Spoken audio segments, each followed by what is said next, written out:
Hi guys, it's Kate. Welcome back to my channel. So today I am going to be reviewing the Silly Sponge for you. Actually, it's called the Silla Sponge. I just call it the Silly Sponge. I don't know why. It sounds better. It's basically a silicone-based makeup applicator. It was invented by Molly Cosmetics, which are a Hong Kong brand, and you can buy these off their website, but they're only available in the UK from the Metix app, which is available on the App Store. That is where this is from, and I will link it down below. And it basically comes in this little packet which I've opened, and I've seen these all over Instagram and YouTube, and I just really wanted to try one out, so I've used it to do my foundation and my concealer today, and I'm going to share with you my thoughts on it. It's basically a silicone makeup applicator, and the idea behind it is that it's not supposed to absorb as much product, so you don't need as much. It's also supposed to be more hygienic, and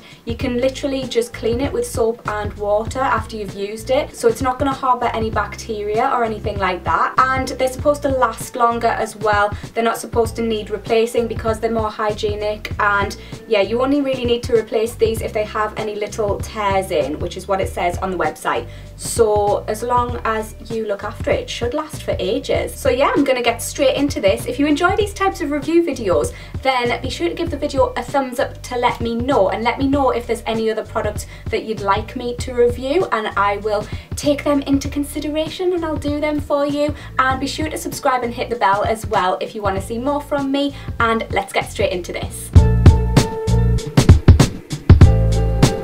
So when you take this out of its little packet, it does come in like a little separate packet as well. It feels so weird. It's kind of like a chicken cutlet, isn't it? Have you seen those reviews where people are using these and then comparing it with a chicken cutlet? It's so funny. By chicken cutlet, I do mean bra inserts, not actual chicken, obviously. Right, so I'm going to use my Giorgio Armani Luminous Silk foundation, and I've heard that you don't need as much product when you're using this, so I'm just going to put one pump on, whereas I would usually use two, because I've seen people use these and they just end up with like loads of product still left on their face.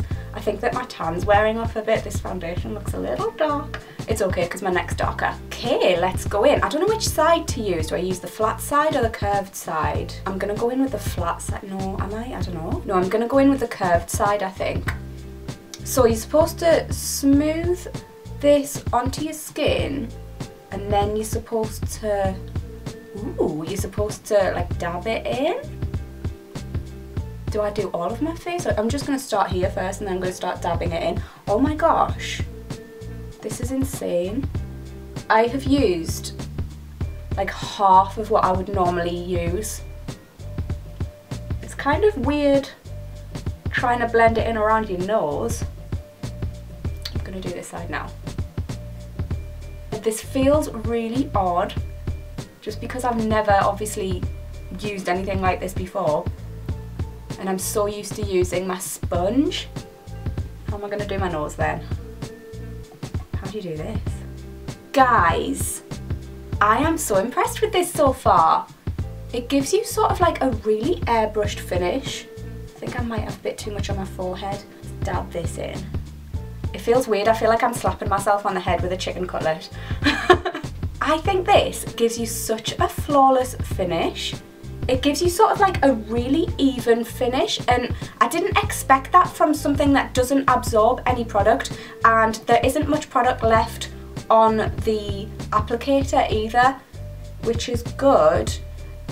And I've used, like I said, half the amount. I usually use 2 pumps of this, and I literally used 1 pump. I'm so impressed with that. Okay, so I know that on the website it does say that this is just for foundation, but I've seen people use it for concealer as well on Instagram, so I'm gonna give that a little try.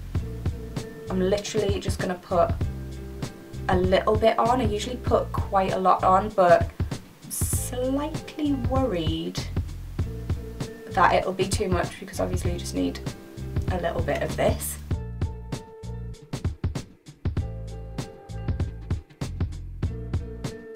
Okay, now for the eyes. This is the difficult part, I think. How do you use this then? I guess you could bend it over. I'm just gonna use this curved side and see how that works out. a bit fiddly. It's not as easy to use as the beauty blender or just a beauty sponge under the eyes, because obviously beauty sponges generally have like a flat bit or a pointed bit on them to get into areas like that. But it works, it's just a bit more fiddly. So I'm gonna go and put the rest of my makeup on now and then get back to you. So my conclusion on this little baby is that I do like it. It has blended in my foundation and my concealer really well. I will say that I would have liked my concealer underneath my eyes to be blended in a little better. I just feel like I wasn't really able to get the sponge into sort of the contour of my eye, if that makes sense. I just found it a little bit fiddly. But like I said, for the flat areas of my face, I was really happy with it. I will say as well, I feel like it looks better on camera than it does in real life. In real life, ever so slightly, I've got little patchy bits around my hairline, and I feel like it looks like I've got dry skin and like my foundation is clinging to dry skin, you know, the way that it does when your skin's dry. It looks like that, and I haven't actually got dry skin, so I don't know what that's about. It just hasn't really blended very well in those sort of, I don't know, fiddly areas.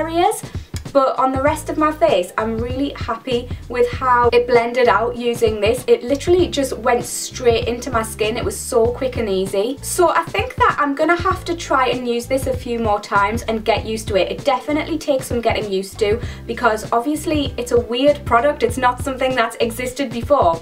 So it kind of goes against what you feel is natural when you're doing your face, if that makes sense. So I'm going to continue using this and see how I get on with it, and I'll let you know if I come up with any other ways of making it easier to do my foundation in my fiddly areas, if that makes sense. Let me know if any of you guys have tried one of these and what you think of them, or if you're going to be trying one out. And I hope you enjoyed this video, guys. Again, be sure to give it a big thumbs up if you did, and I'll see you in my next one. Bye!